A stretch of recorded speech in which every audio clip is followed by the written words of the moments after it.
Bonjour à tous, amis restaurateurs, bienvenue dans cette nouvelle vidéo. Aujourd'hui on va attaquer le remontage du faisceau de la 205 GTI. Comme vous le savez, la voiture est équipée en phase 2, donc il a fallu que je recommande chez SOS 205 GTI tous les faisceaux de la phase 1. Sur un faisceau d'occasion, il y aura toujours des petites réparations, mais ça me gêne pas.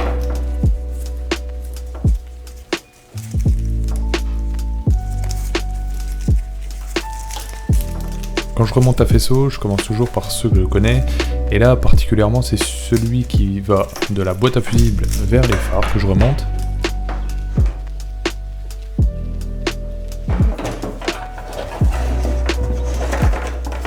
Pour le passage c'est assez simple, ou vous avez repéré quand vous avez démonté la voiture, autrement par connaissance ou encore par photo sur internet, vous saurez comment le passer sur la voiture.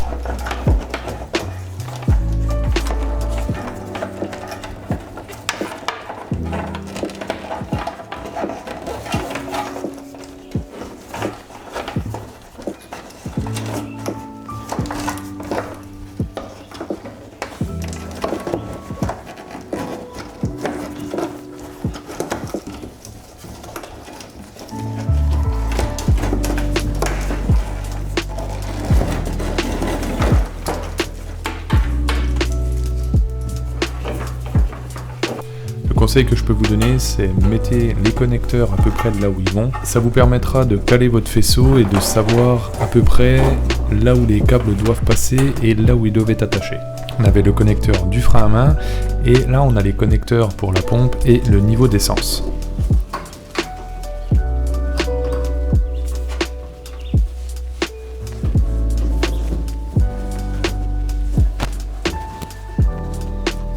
Bon, j'ai toujours le même souci, c'est que j'arrive pas à trouver les rilsans qui maintiennent sur la caisse le faisceau.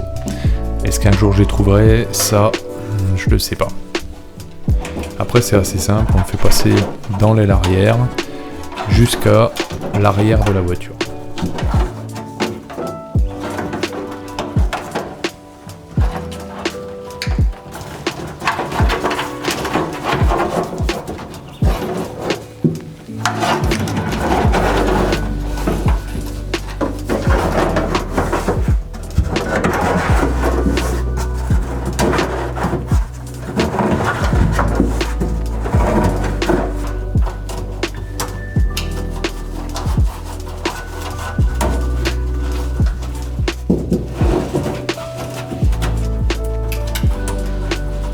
À savoir que quand on remonte un faisceau, pour ma part, je le remonte jamais en définitif.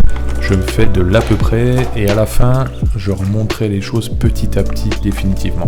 Donc c'est pour ça que vous me voyez connecter tous les connecteurs sur la boîte à fusibles, un peu à l'arrache, c'est pas trop rangé, c'est vraiment pour que ça prenne sa forme.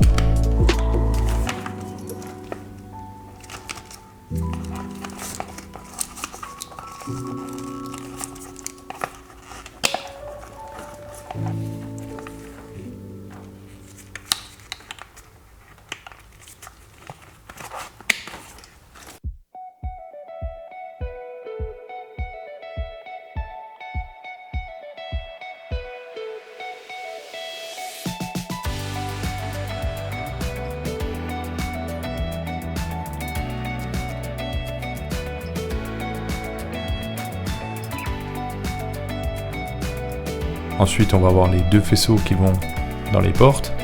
Donc là, j'ai mis le gauche et le droit. Là, ce que je me rends compte, c'est qu'il va falloir que je trouve le connecteur qui va du faisceau de la porte passager vers la boîte à fusibles.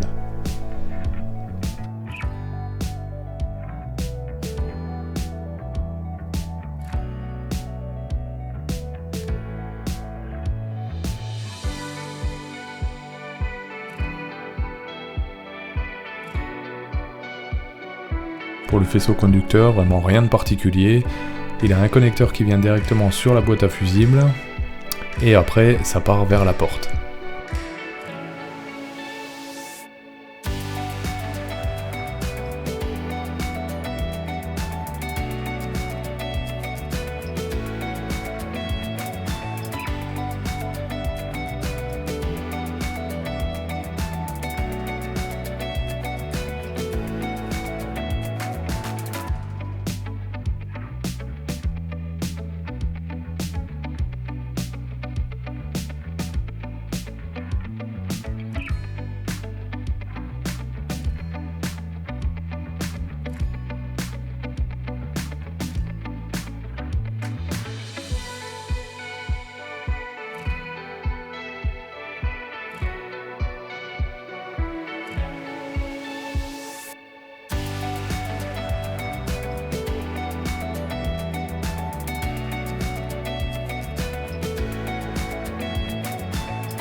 Et c'est là où les ennuis commencent. On regarde pendant des heures les schémas. Bon, ça va, je suis électricien, j'arrive à lire les schémas, mais je retrouve pas mes fils quand même.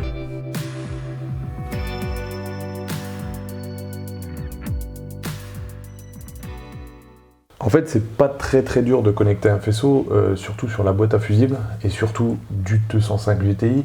C'est qu'en fait, au niveau de la boîte à fusibles qui est là, il n'y a pas 36 emplacements. C'est-à-dire qu'il y a des détrompeurs, vous êtes obligé de mettre le connecteur au bon endroit.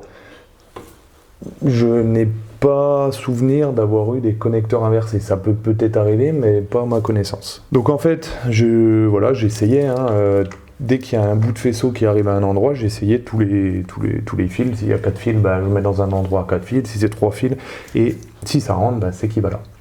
Ensuite, vous allez avoir certains faisceaux où en fait, la connexion elle va se faire au milieu du faisceau, comme là. Donc là, pareil, il y a un détrompeur, on peut pas, comme son nom l'indique, on peut pas se tromper, il va là. Et voilà, ça c'est un peu le truc un peu rébarbatif à faire. Quand vous mettez votre faisceau, votre boîte à fusibles au niveau du pédalier là, ce qu'il faut, c'est surtout pas ramener le fil vers la boîte à fusibles. Il faut toujours que le fil il aille de l'autre côté. Donc si c'est le faisceau tableau de bord, il faut qu'il aille vers le tableau de bord. Si c'est la porte, il va vers la porte. Et voilà, parce que en fait, c'est ce que j'ai fait comme erreur sur ma CTI, c'est que j'ai voulu me laisser un peu de mou en me disant bon, voilà, ça fera propre. Ben non, en fait, ça va être plus embêtant après pour fermer la boîte à fusibles. Donc, pour le moment, je laisse comme ça, mais après, je vais retirer tous les fils vers l'extérieur pour pas qu'il y en ait trop là. J'ai voulu utiliser le schéma électrique que j'ai sur ma tablette. J'ai un souci, c'est que en plus je voulais vous le montrer parce que voilà, vous montrer comment je fais. Le souci que j'ai eu, c'est que tous les numéros de fil qu'il y a donc, au niveau des connecteurs, vous avez tout le temps un numéro sur le fil et le connecteur a un numéro, mais ce connecteur, le numéro n'est pas noté dessus. Donc j'ai pris les numéros de fil, comme là, je vais vous dire une bêtise, mais sur celui-là, c'est on a du M37. Voilà, le numéro du fil c'est M37 là. Je suis allé sur la tablette et j'ai regardé ce que ça pouvait être et j'ai cherché ce M37 et en fait je trouve des fils, par exemple là je cherchais le plafonnier, je trouve les fils qui vont au plafonnier où ils devraient être connectés, mais en fait ce qui est connecté sur la boîte à fusibles, c'est pas du tout à ça que ça sert. Alors là j'ai un peu de mal à comprendre. Donc je me dis c'est peut-être parce que c'est spécifique aux phases 1, peut-être. Le schéma n'était pas le même, peut-être que j'ai un schéma de phase 2 et il faudrait que j'ai un schéma de phase 1. Je vais essayer de me renseigner pour en trouver un. Ça m'a un petit peu ralenti là-dessus, parce que franchement, si vous avez le schéma comme je faisais là, si c'était les bons, franchement ça va très vite. Bientôt on va réattaquer la vis qui est cassée.